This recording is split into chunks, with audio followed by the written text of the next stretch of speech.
Hi everyone, this is Krista and welcome to the Feminine Take Off. I have a flight leaving in about 2.5 hours, but I just wanted to come here and make a video for us. So let's get started, shall we? Excuse the luggage in the background. But the topic of today's video is actually going to be feminine skills. One of the most important feminine skills that I had to embellish, develop, and also consistently work at. And that is how to speak in a calm, soft, and concise manner. Okay, so let's get started, shall we? So point number one in how to speak in a feminine, calm, soft, yet concise manner is establish boundaries. Establish boundaries and respect around you, and that is required from anyone who wants to interact with you. It does not matter what someone is saying and why they're saying it. If they're saying it while yelling at you or disrespecting you, you do not have to submit yourself to that at all, feminine ladies. I'm gonna show you how to keep your calmness, keep your femininity and your softness so that you can continue to talk calmly in a feminine manner and yet in a concise manner. And one way to create that firm boundary of dialogue is simply by saying, I really want to hear what you're saying and I really want to try to understand it, but I cannot if you're yelling at me or insulting me. Another way to do that is by telling the person you're interacting with is this seems like it's really important to you and I want to understand why, but I cannot understand why or even listen to you if you're yelling at me, insulting me, or disrespecting me. Or one simple and direct example is I really want to listen to you, but I cannot if you're insulting me or yelling at me. That's it.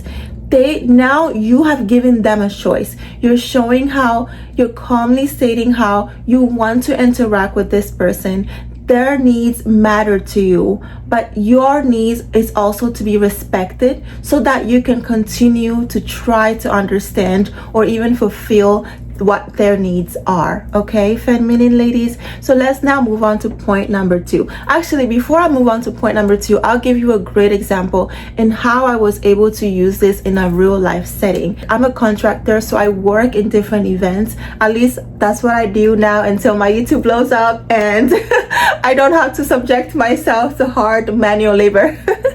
Just kidding. But anyway, so you all know I work as a contractor and I work in the marketing event industry and I work at different places. So while I was working at one of the new places, I was a new girl at one of the places that I was working a little while ago, I realized I walked in there with my calm, kind, happy personality. I greet everyone to get ready to do my job. And a few days into doing my job, I noticed that there was this woman at the job who was hell bent, excuse the language, but she was so bent on not calling me by my name.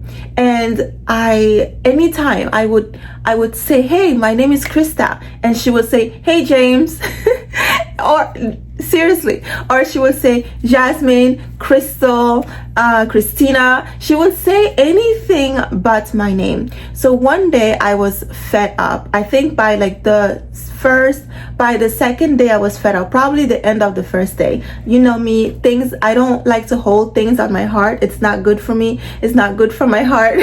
So I just have to tell you how it is, but it's still in a calm and respectful way. So I was going on my lunch break, but I realized that she was alone.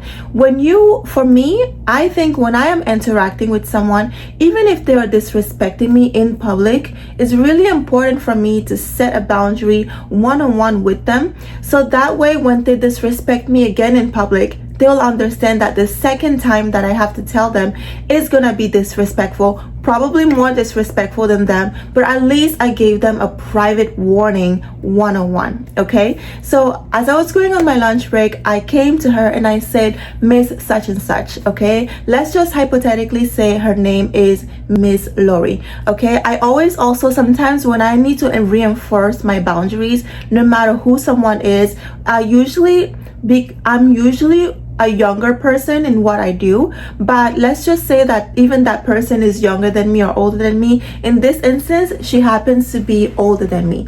But I like to use the word miss or mister. If it's a man, I just like to speak to them in a calm way. I think to speak to men respectfully, I think it has to do with your tone more so what you're saying. But I notice with women, it has to do with your tone, what you're saying, but also in my culture, I just like to call women miss, okay? Either auntie or miss or big sister or whatever. It's an African thing. Those who understand.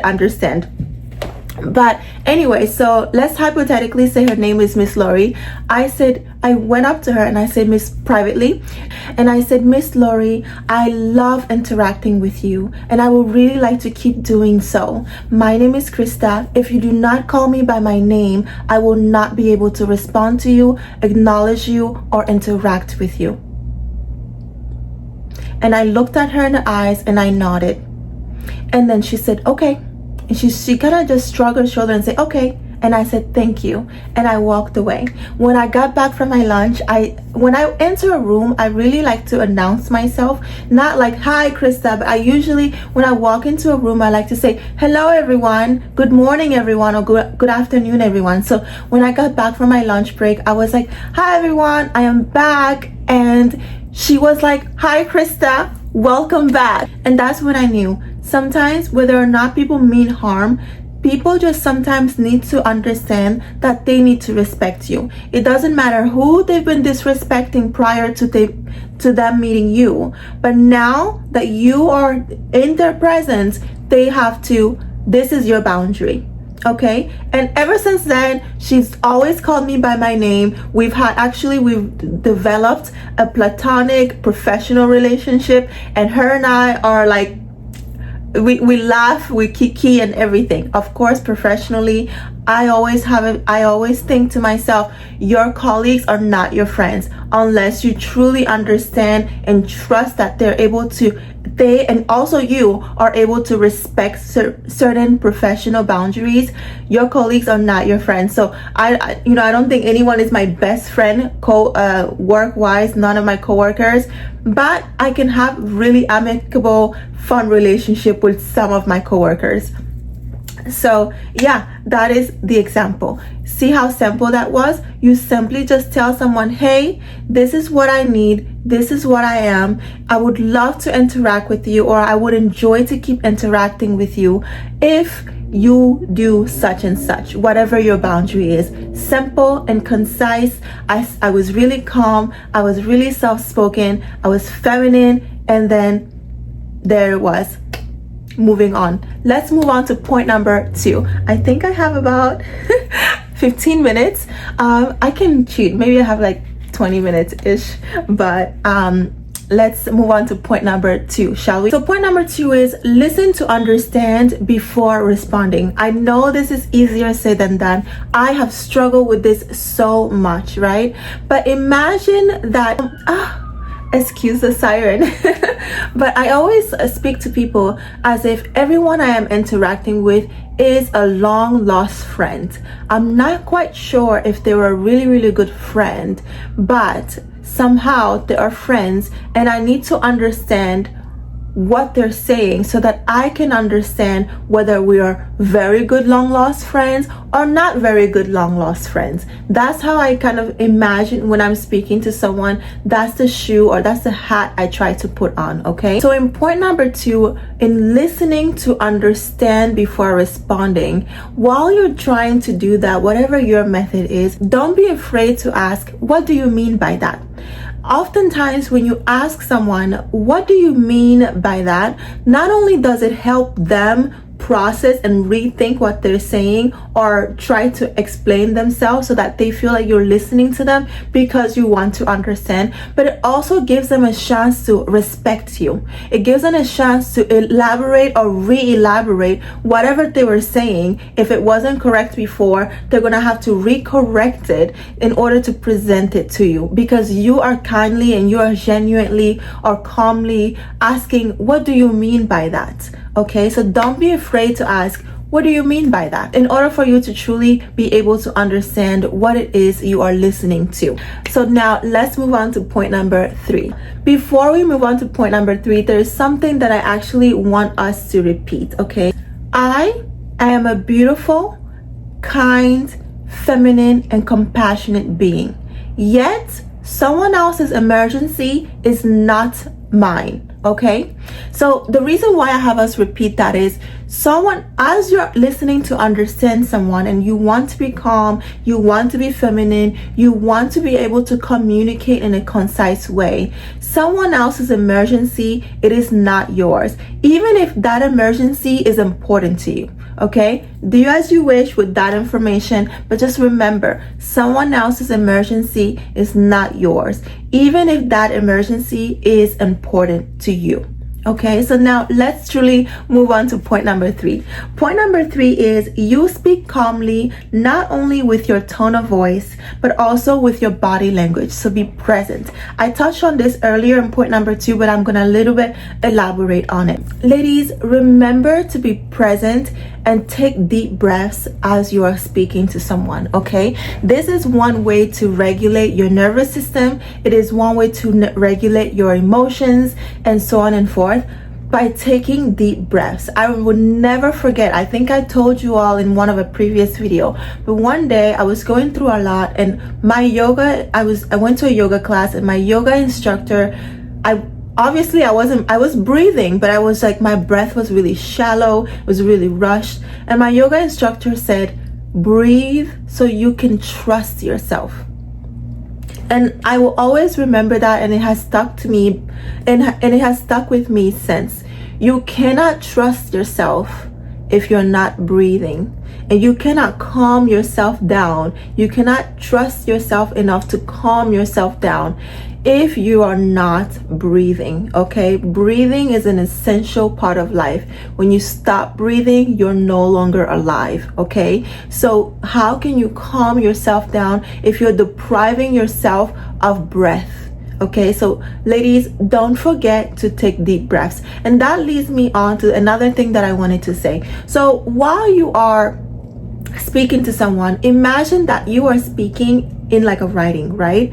But don't be too dramatic with this, okay? But what I mean simply by that is, as you are speaking in a paragraph, let's just say every time I speak to someone, I pretend that I am speaking in a paragraph. Would you have run-on paragraph or run-on sentences in your paragraph? Probably not. Would you have sentences that do not have proper punctuations, commas, question marks, exclamation points, semicolons, and so? Probably not, right? So you wouldn't want to do that while you're speaking either. So as you're speaking, when you're taking a deep breath, that is equivalent to pausing, respecting your punctuations in a sentence, in a paragraph, right? So as you're speaking to someone and you take a deep breath, you take a pause, and you look at them, it's kind of like the period at the end of a sentence, and that gives also who you're speaking to a chance to reflect, a chance to think, and a chance to chime in back into the conversation, you see. So remember to take deep breaths.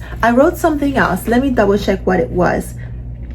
And another point in point number 3 is remember that your body language matters, okay? So just because you're speaking calmly and you're talking really, really slow like this, but your body language is saying something else, doesn't mean that the person would think or interpret you as being calm. For example, if you're like,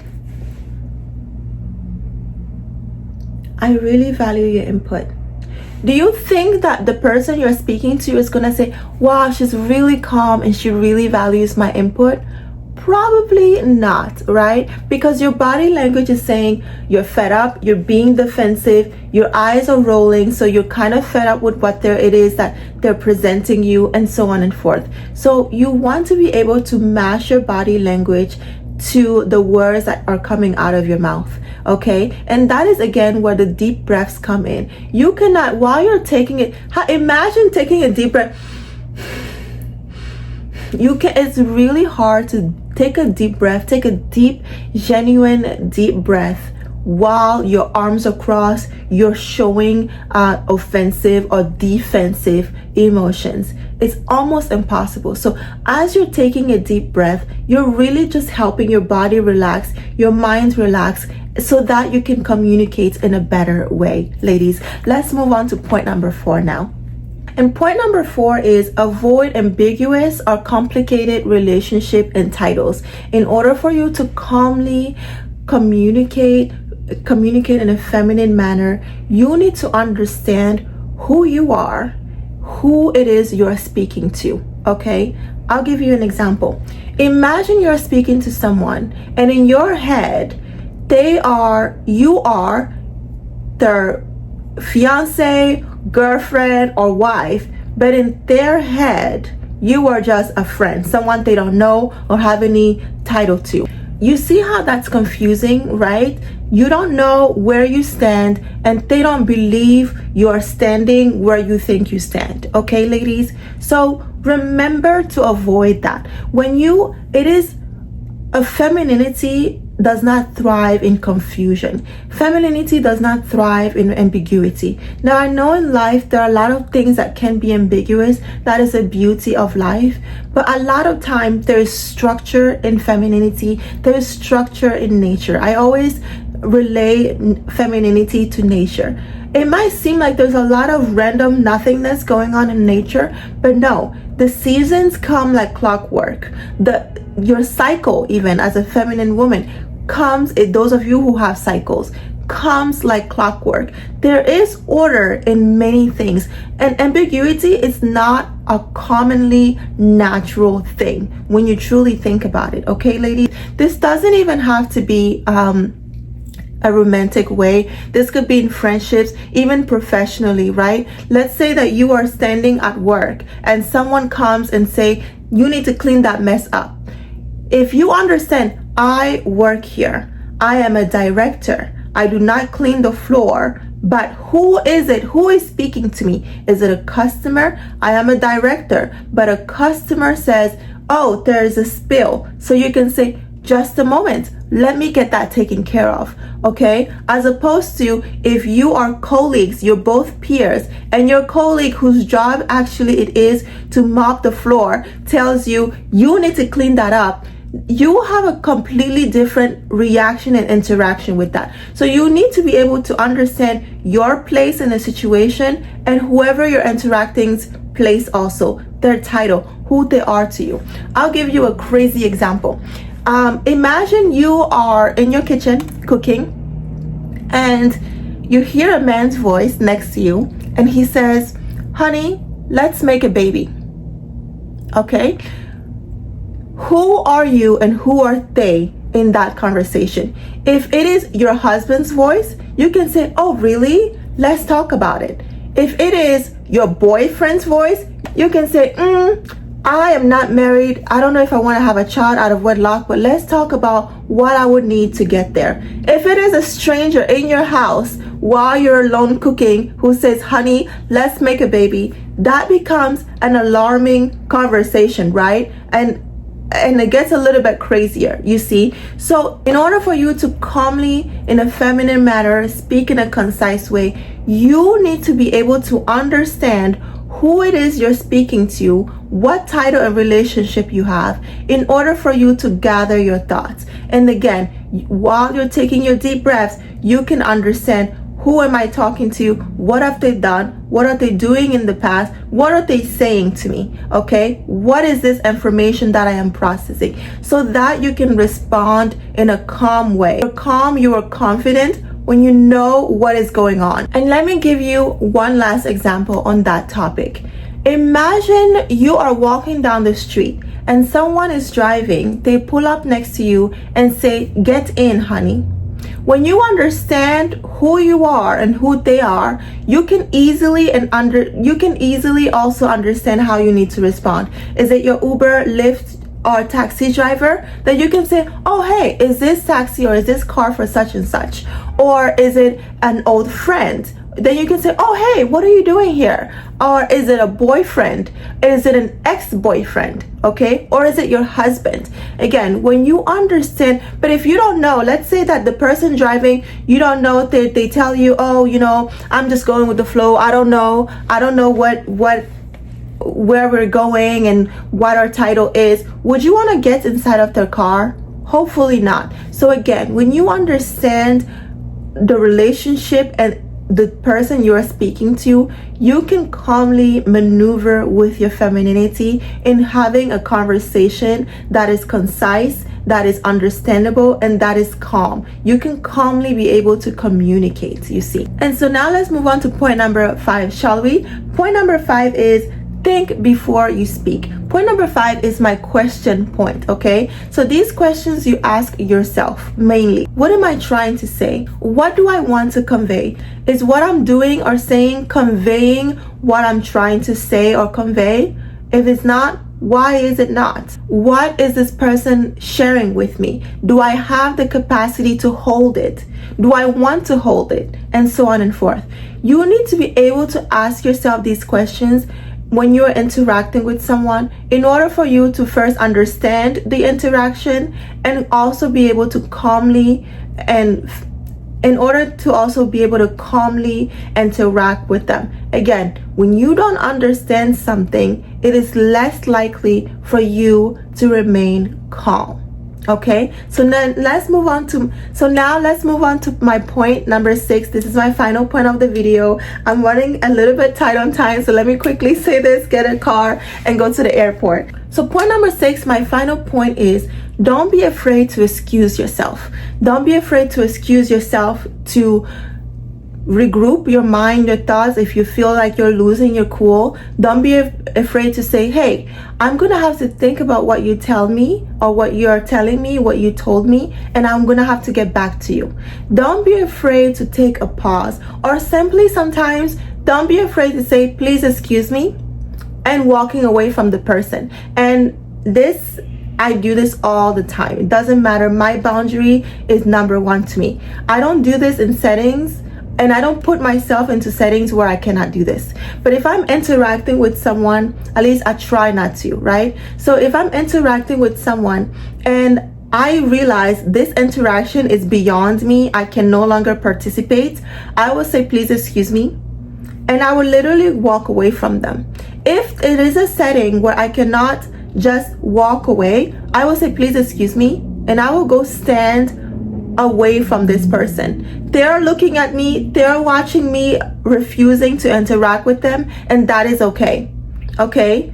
Now, if you do this, you make sure you're safe, okay? So make sure, this is why I said earlier, I don't do this, and I try not to put myself in settings where I cannot do this. So if I'm interacting with someone and I have to walk away from them, best believe I know the next security guard, the next police officer, the next thing I need to get to if this person decides to be violent, because I won't give them my time anymore, my energy anymore. Okay, ladies, always remember to be safe. But you should know always that it's okay to excuse yourself out of a conversation, to excuse yourself to safety, to excuse yourself just to pause or take a deep breath as a feminine woman. And that is truly how you will be able to speak calmly, keep your femininity, and still convey and explain the things that you mean to explain and communicate. Okay, ladies, thank you so much for taking time to watch this video, and I so appreciate all of you, your likes, your comments, your support, and your subscriptions. If you're new here, welcome to the Feminine Takeoff. Here we take off to better ourselves. Mwah. Thank you so much. I have to go take my flight now.